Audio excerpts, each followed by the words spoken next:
Name, please? Samantha Taylor. Hmm. Pause. You're seated in the hallway area. Wait, what? I stood frozen. The fresh air of the lakeside resort in Lake Tahoe suddenly felt suffocating, like something was stuck in my throat. I had driven over 8 hours from Portland just to celebrate my sister Hailey's happiness, with a calm mindset, no expectations, no resentment. I chose the wine-colored dress because I thought at least it would help me feel like I belonged at such a fancy event. But when the receptionist gave a forced smile and pointed at the list, every layer of calm I had carefully built began to crack, piece by piece. Hallway area behind the main banquet room near the coat check, she said, trying to sound casual. I glanced at the seating chart. My parents, Mr. and Mrs. Taylor, were seated at the head table, right in the center beneath the radiant chandeliers.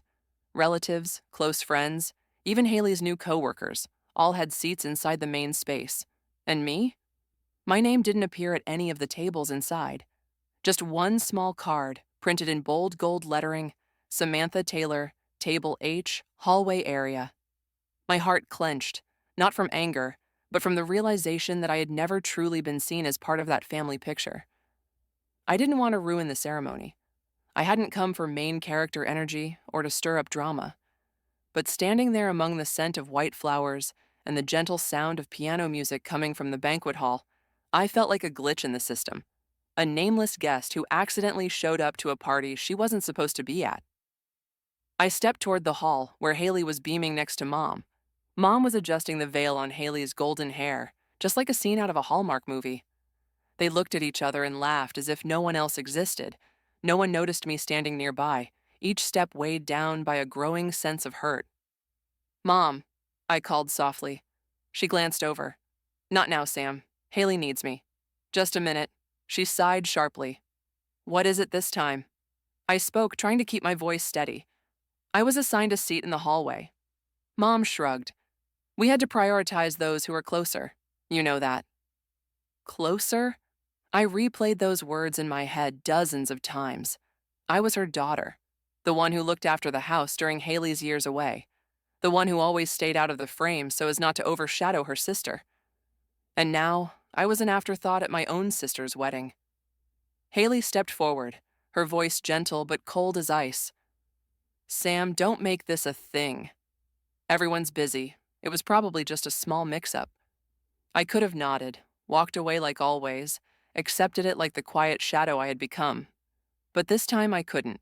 In modern American society, where self-worth and boundaries are rightfully emphasized as core elements of personal happiness, I realized I'd spent too long living in a shell that taught me silence was virtue, sacrifice was love, and stepping out of the spotlight was the only way to maintain peace. But when silence turns into exclusion, it's no longer sacrifice, it's rejection.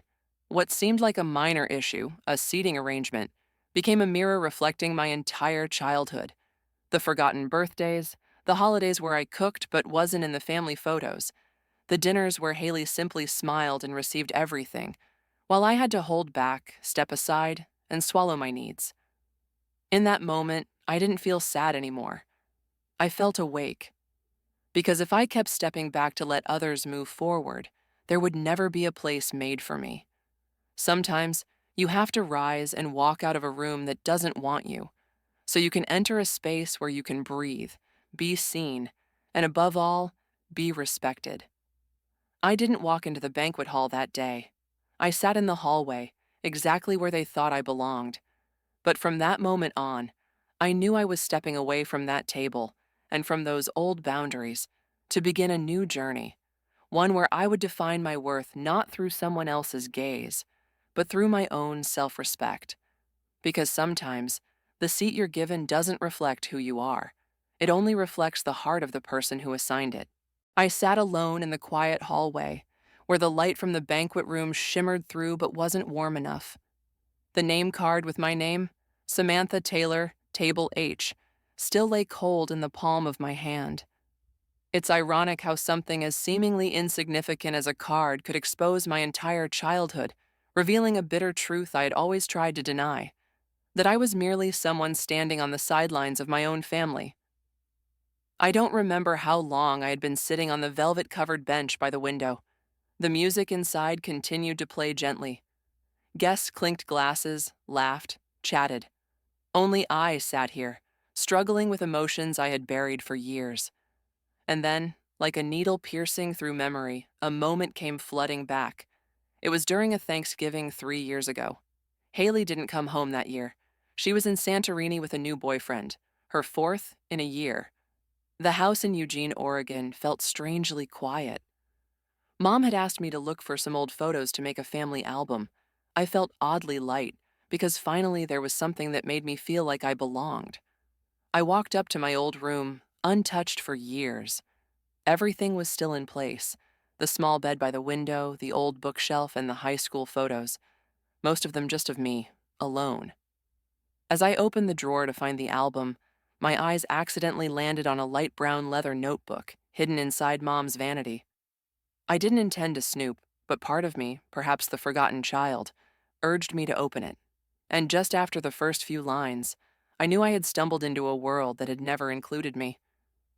The first day Hailey went to preschool, she didn't cry. She turned around, waved goodbye, and walked into the class like a little angel. Hailey loves the lasagna I make on Thursday nights. Hailey used to be afraid of thunder, but not anymore. Page after page, year after year. Mom's journal about my sister read like a chronicle of love. I kept reading, kept searching, like a child hoping to find herself somewhere in her mother's world. But my name never showed up. Not a sentence, not a dot. I closed the notebook between my trembling hands. My eyes were dry, but inside me was a storm. When Mom walked into the room, I was still sitting there, motionless like a statue. I held up the notebook, my voice thin as thread but cold as ice. "You wrote all of this about Hailey?" Mom smiled lightly, like it was nothing. "I just wanted to remember the special things about her. Hailey is very sensitive, you know that." I bit my lip until it bled. "And what about me?" She looked at me, her eyes steady. "You've always been strong. I didn't think you needed that." I said nothing more. Not because I didn't know what to say, but because I knew any word I spoke would be seen as weakness. At that moment, something inside me shattered.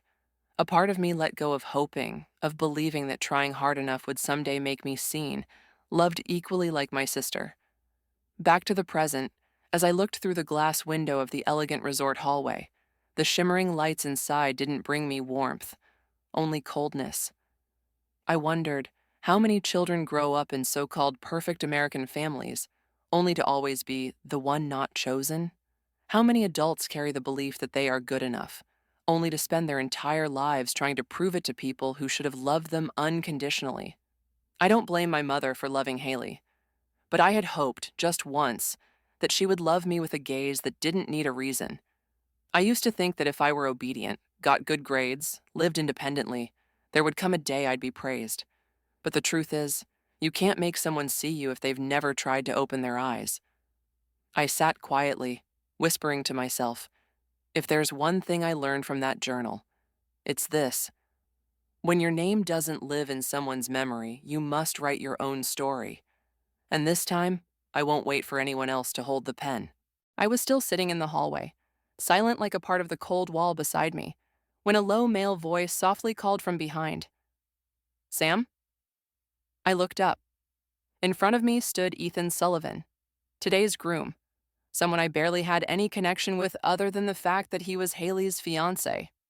He wore a neatly tailored tuxedo, but the collar was slightly wrinkled, as if he had run his hand through it in a moment of stress. He held an untouched champagne glass, his eyes fixed on me with a look of confusion. But what struck me most was the exhaustion in his gaze. It wasn't the nervousness of a groom on his big day. It was suspicion, as if something within him had started to crumble. "Seeing you sitting here, alone, even at your sister's wedding, it doesn't feel right," Ethan said gently. I let out a dry laugh. Because my family decided I wasn't close enough to deserve a seat inside. He fell silent, a long pause, but not an uncomfortable one. Finally, he exhaled. "Can I ask you something? Have you ever felt like Hailey isn't quite who she pretends to be?" I looked up, surprised by the question. What do you mean? Ethan looked down at the phone in his hand. His thumb brushed the screen, as if reviewing something. She's changed, more controlling. It's like she's playing the lead in some play, but I don't know what the script is anymore. A flicker of unexpected sympathy stirred in me. For the first time, someone, besides me, was starting to see that something was wrong in the perfect picture called Hailey. You might want to brace yourself, I said slowly, because the woman you think is your fiancée might just be a version built to make you believe you chose the right person. Before Ethan could ask more, a woman's voice rang out from the end of the hallway. If you're still unsure, maybe your mother can help you understand everything. Both of us turned around. Mrs. Celeste Sullivan, Ethan's mother, was walking toward us, her face calm but sharp. She was the kind of woman who didn't need to speak much to silence a room. Each step echoed steadily across the stone-tiled corridor. In her hand was a phone, the screen glowing brightly, as if ready to expose a buried truth. "What is it, Mom?" Ethan asked, his voice slightly trembling. Celeste handed him the phone. "It's a backup of text messages between Hailey and her best friend, her stylist, and even her private lawyer. A friend of mine who works at the fashion studio accidentally sent it to my email when rescheduling a fitting." Ethan read in silence. His face slowly lost color. His grip on the phone tightened until his knuckles turned white. Each line that passed his eyes seemed to scrape away at the trust he had thought was solid. She said, "I'm too predictable, that all she had to do was act vulnerable and I'd do anything, that 6 months after the wedding, I'd be dependent enough for her to start reaping benefits, and it was all a plan." I said nothing. I knew that feeling well. The feeling of being betrayed, not by a stranger, but by someone you trusted. Celeste gently placed a hand on her son's shoulder. "It's not your fault, but the truth needs to come out before everything goes too far." Ethan didn't cry, but his eyes, once so steady, now looked through a world that had just collapsed. I sat beside him, saying nothing more. Because when your heart breaks that way, words are nothing but scratches against an open wound. At that moment, I wasn't thinking about the wedding anymore. Not the hallway, not the name card, not the memory book that didn't include me. I thought about Ethan, a man who just realized he was a pawn in the game of someone he had planned to spend his life with. And for the first time in many years, I wasn't the only one sitting in silence before the truth. I turned to Celeste, the woman who had chosen to face the darkness instead of denying it. She looked at me and gave a slight nod. No thanks were needed, no expressions of gratitude, just a quiet understanding between people who had been hurt by the silence of those closest to them. And I knew that moment was the beginning, not just for Ethan, but for all of us, the ones brave enough to tear down the perfect curtain and see the raw truth inside. The thick wooden door closed behind me, cutting off all the noise and excitement of the wedding celebration happening outside. The conference room on the second floor of the resort, originally meant for discreet business meetings, had now become the setting for a truth long buried, finally about to be revealed. No one spoke a word. No crying, no sighing. Only the hum of the air conditioner in the corner and the pounding of my heart, beating like it was knocking against my chest. Ethan sat at the head of the table, his phone placed in front of him, face pale. Celeste stood behind her son, her hand gently resting on his shoulder like a quiet pillar of support. I sat to the right, hands clasped, still feeling the chill from when Ethan read those betraying text messages from the woman he called his fiancée. Then the door swung open. Hailey walked in, followed by my mother, Mrs. Margaret Taylor. Hailey no longer had her usual confident look. Though she tried to maintain a composed expression, her eyes had softened. There was a hint of doubt, a bit of anxiety, and a trace of not understanding why she had been summoned into this room. "What's going on here?" Hailey asked, her voice higher than usual, as if trying to control the thickening tension in the air. No one answered immediately. Ethan stood up, his eyes fixed on Hailey. He reached into his jacket pocket and pulled out a white envelope, placed it on the table, and gently pushed it toward her. "Do you know what this is?" he asked, his voice low but resolute. Hailey looked at the envelope as if it were a ticking time bomb. She didn't answer. Ethan continued, "Annulment papers. and I've signed them. The room went completely silent. My mother was so shocked she brought her hand to her mouth. I glanced at her, but I no longer felt anything, only emptiness. She had stood by Hailey's side until this moment. You're joking, right? Hailey took a step back, lips pressed tightly. Celeste spoke, her tone gentle but sharp as a blade. We've read all your messages. What you wrote about Ethan, about this family, about your plan to file for divorce once you got what you wanted. Some things can't be excused as just jokes between friends. Ethan cut in. You called my mother an old woman with an endless bank account, called me too easy to control, just cry and he'll do anything. You think I wouldn't figure it out? Hailey still tried to maintain her composure. Everyone misunderstood. That was just my way of venting. No one actually means the stuff they write in messages like that. I laughed, softly but enough to shatter the pretense in the room. And the lawyer consultation for the divorce that you secretly scheduled last month, was that to vent too? Celeste asked, unblinking. Hailey began to tremble. She looked around the room, searching for a supportive gaze. But no one responded. Not Ethan, not Mom, not me. Then my father, Mr. Robert Taylor, entered. No one knew when he'd been called, but his presence felt like a confirmation that finally, the quietest authority in the family was ready to face the truth. Hailey, is all of this true? He asked, not angrily, but with weariness in his voice. Hailey didn't respond. She simply lowered her head. And that silence was the loudest confession of all. He turned to my mother. You knew about this beforehand, didn't you? My mother hesitated. I didn't think Hailey would actually do something like this. You didn't think, he repeated. You never thought she could be wrong. You never saw Samantha, our second daughter, struggling to survive through invisibility in her own home. I looked away. Those were the words I once wished to hear.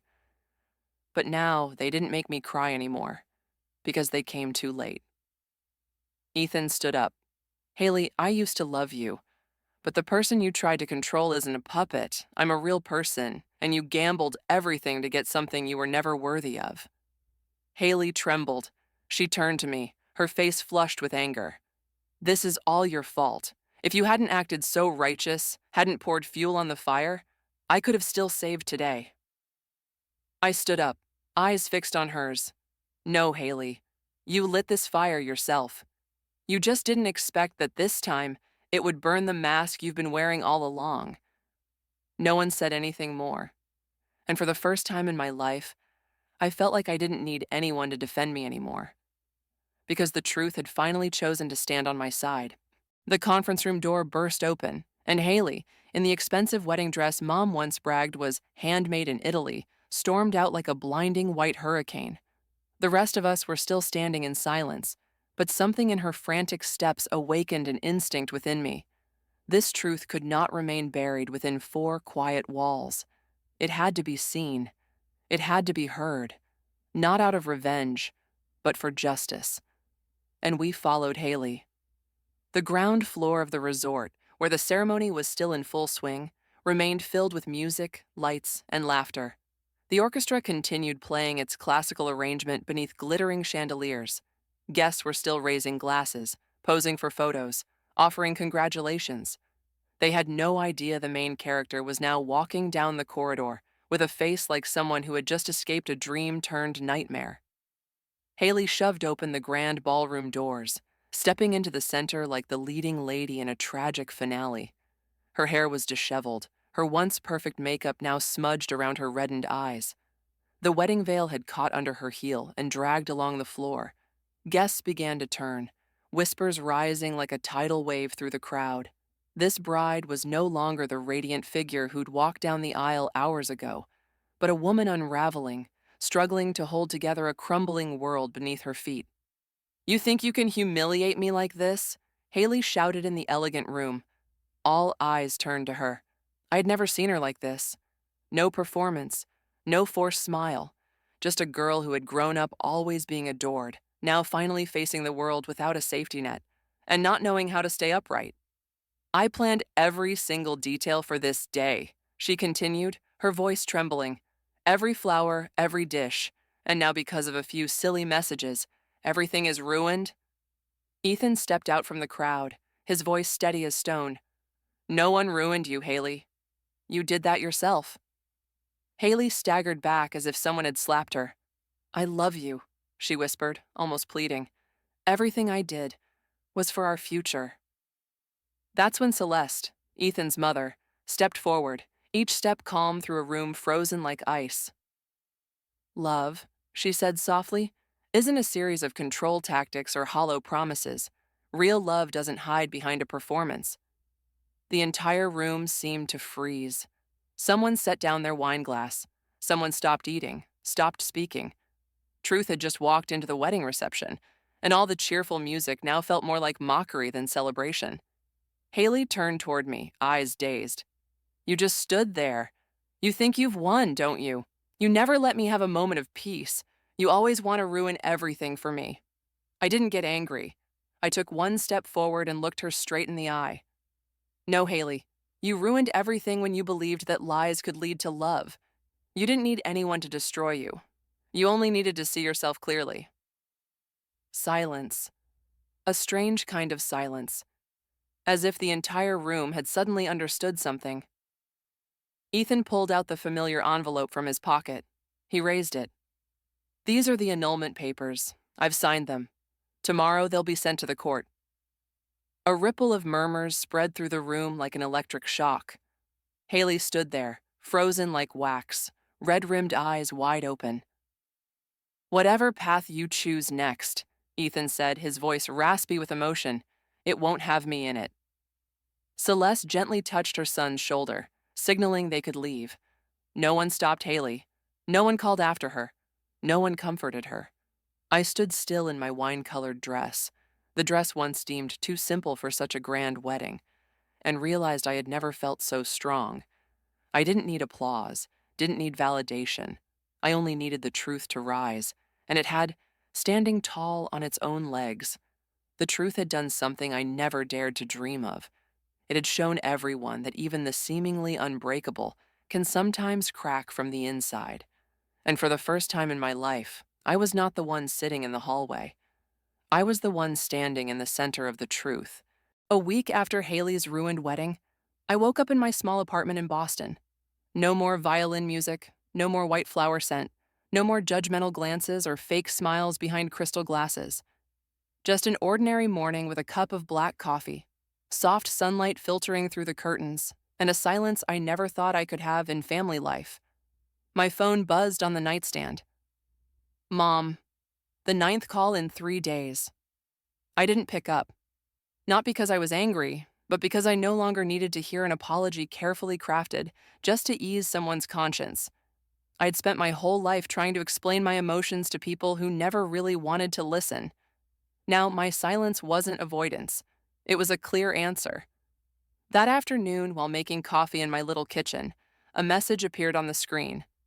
I know you're angry. I can't change the past, but I want to see you. Just the two of us. One dinner, okay? I sat down, phone in hand. The screen glowed with that message like a question hanging in the air, full of hesitation, with a hint of sincerity, but not enough to erase years of being forgotten. In the past, I would have replied right away, "Yes, Mom, I'm free Thursday night." I would have picked out a cute dress, arrived on time, smiled brightly, and tried to find a light enough topic to keep the mood from sinking. I would have hoped, however faintly, that she would look at me and say, "I'm proud of you." Just once. But today, that girl no longer existed. I put the phone down. No reply, no anger, just simply not necessary anymore. That evening, I walked along the Charles River. The lights strung along the railings reflected across the still water like a long, endless ribbon of light. The soft laughter of passing strangers, the steady roll of bike wheels on the cobblestone path, and the cool autumn breeze brushing my cheek. It all felt like a gentle symphony for a soul finally unshackled. I sat on a stone bench and took out an old photo from my wallet, Christmas when I was 16. Hailey in the center, wearing a red dress, radiant like a little star. My mom sat beside her, hand resting on Hailey's shoulder, and me, standing at the edge, partly hidden behind the Christmas tree. When that photo was taken, I didn't realize anything. But looking at it now, that photo wasn't wrong. It was a miniature version of a greater truth.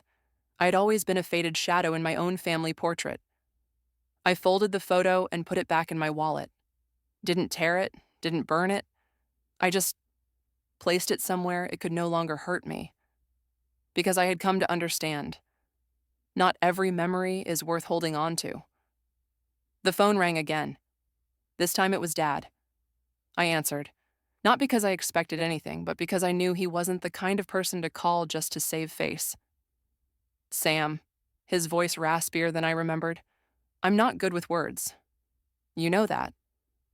I stayed silent. But that day, when you stood in front of the whole family and said it all, your mom started seeing you differently. So did I.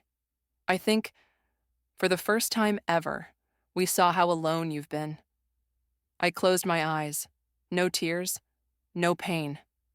Whether you forgive us or not, he continued, I just want you to know one thing. I was wrong. And I know that's not enough, but I want to start over, if you'll let me. I took a deep breath. Thank you, Dad, I replied, my voice light as smoke. But I don't need a new beginning. I just need freedom. That night I went home, opened the drawer under my bed, took out the family photo album. I didn't flip through it like before. I placed it into a wooden box, locked it, and put it on the highest shelf, not out of hatred, but because I no longer needed it to define who I was. The next morning, I booked a flight to Maine, a trip I had dreamed of for years but always postponed because of family obligations. This time, I didn't tell anyone. I didn't ask for permission, didn't wait for approval, because I chose myself, not out of selfishness, but because I finally understood loving yourself is the bravest thing a forgotten person can do. The flight to Portland, Maine took off at 6 a.m., carrying me, and a new version of myself. No fancy suitcase, no baggage weighed down with memories. Just a small backpack, an empty notebook, and a heart that had stopped waiting for things that would never come from people labeled family by blood.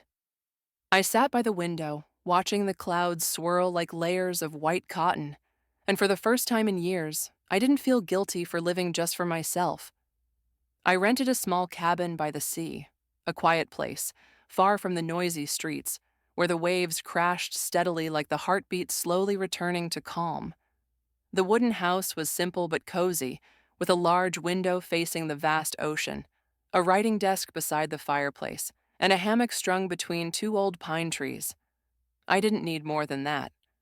Because fulfillment now didn't lie in material things. It lay in the feeling that I no longer had to prove my worth to anyone.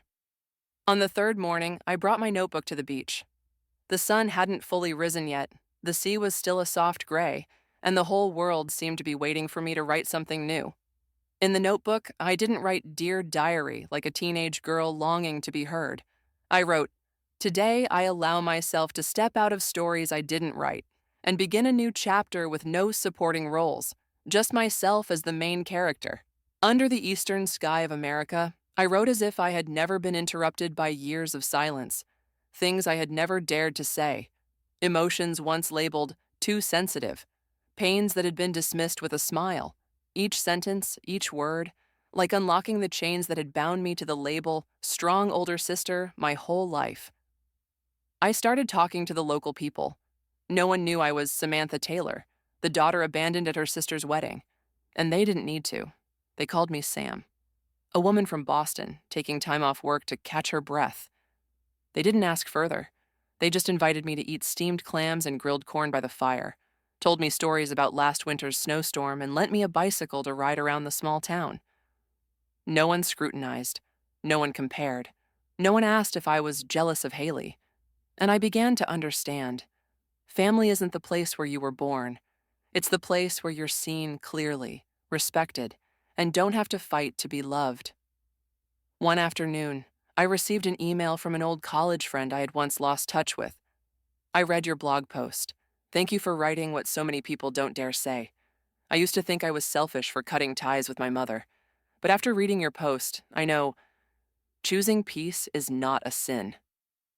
I hadn't planned to share it publicly, but one evening in the cabin, I posted a short piece on my blog titled, A Letter to the Mother Who Never Wrote About Me. I didn't need sympathy, just wanted someone, even just one person, to feel less alone. And I received hundreds of comments from strangers, from children once forgotten in family portraits, from older sisters, brothers, middle children, people labeled as too strong to need care, voices once silenced, now finding their echo. I no longer had a family in the traditional sense, but I had a community, hearts that had once cracked but hadn't broken. And most importantly, I had myself. Just me. Whole, strong, and clear enough to know where the boundaries were and what real love looked like. I learned the most important lesson on this trip. You don't need anyone else to validate your worth. You just need to believe you deserve kindness. And if you have to leave what was once called roots to be free, then that's not betrayal. It's rebirth. Today, I looked out to the sea once more. The wind blew a little stronger, and I knew I was ready to return to Boston. Not to go back to old relationships, but to begin a new life, where I would no longer live in silence, but live fully with myself. I am Sam, and for the first time in my life, I don't need anyone to say my name to know that I truly exist.